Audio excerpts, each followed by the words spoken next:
Hey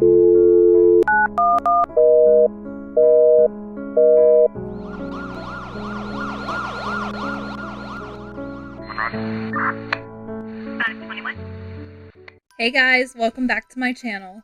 So for today, we are going to be talking about the infamous serial killer of Arkansas. To this day, we still don't know who this person is, but we know them as the Texarkana Phantom Killer. They committed a number of murders in the spring of 1946 between Arkansas and Texas. Overall, 5 people were killed and 3 were wounded, and we still don't know who this person is. However, there was one person that they had their eye on, but was never convicted for anything. On February 22nd, 1946, there was 2 people by the name of Jimmy Hollis and Mary Jean Lowry. They were parked in their car in a secluded Bowie County road right outside of Texarkana.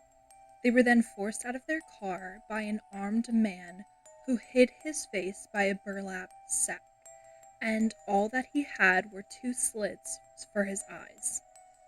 This armed man began beating Jimmy with the gun, and it cracked his skull in 2 different places. He then began sexually assaulting Lowry, before fleeing the scene when he saw headlights of another car approaching. However, both of these victims ended up surviving their wounds.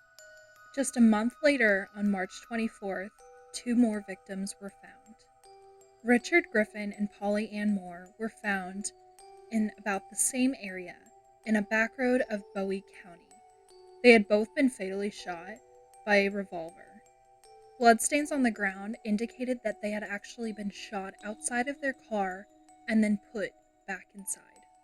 The following month, on April 14th, 2 young teenagers, Paul Martin and Betty Jo Booker, were found dead. Their bodies were just a distance away from their car in Spring Lake Park of Texas, and they had both been shot with a revolver as well.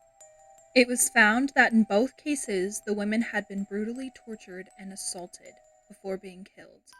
This is when police began patrolling the area known as Lover's Lane. The next month, on May 3rd, an isolated farmhouse in Miller County was the scene for the next crime. Virgil Starks and his wife, Katie Starks, were the owner of this home. Virgil had been shot twice by a man standing right outside of their window, and when Katie heard the shots, she ran straight for the phone to call 911, and that's when she was shot twice in the face. When police showed up at the scene, it was noticed that a pistol was used for these killings. However, the tire tracks were the same as the ones found on previous cases. And this is when they knew it was the same person. The citizens were terrified. At this point, they were buying weapons and staying in their house at night just trying to stay safe. And Texas and Arkansas were both working on this case. The murders were soon dubbed as the Moonlight Murders by news and media, and the reason for this was because 2 of the murders occurred a week after the full moon, and the last one occurred a week after a new moon.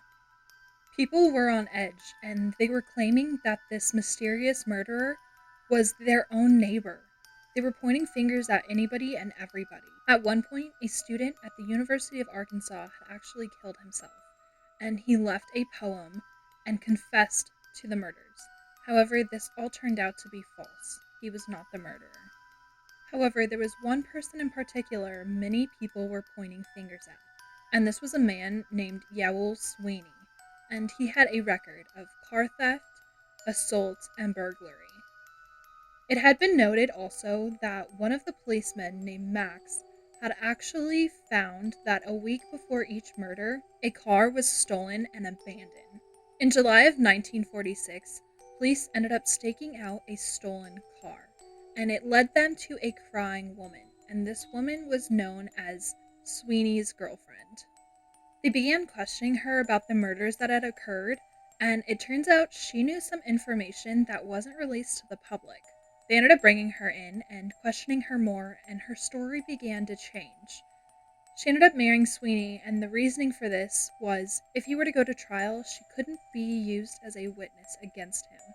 and because of that, law enforcement declined to prosecute him. To this day, we still have no idea who the Phantom Killer is. I hope you guys enjoyed that one. If you did, go ahead and press the like button, click that subscribe button if you haven't already, and press the bell. That way you get notified whenever I post new videos. Let me know down in the comments what you thought about that one.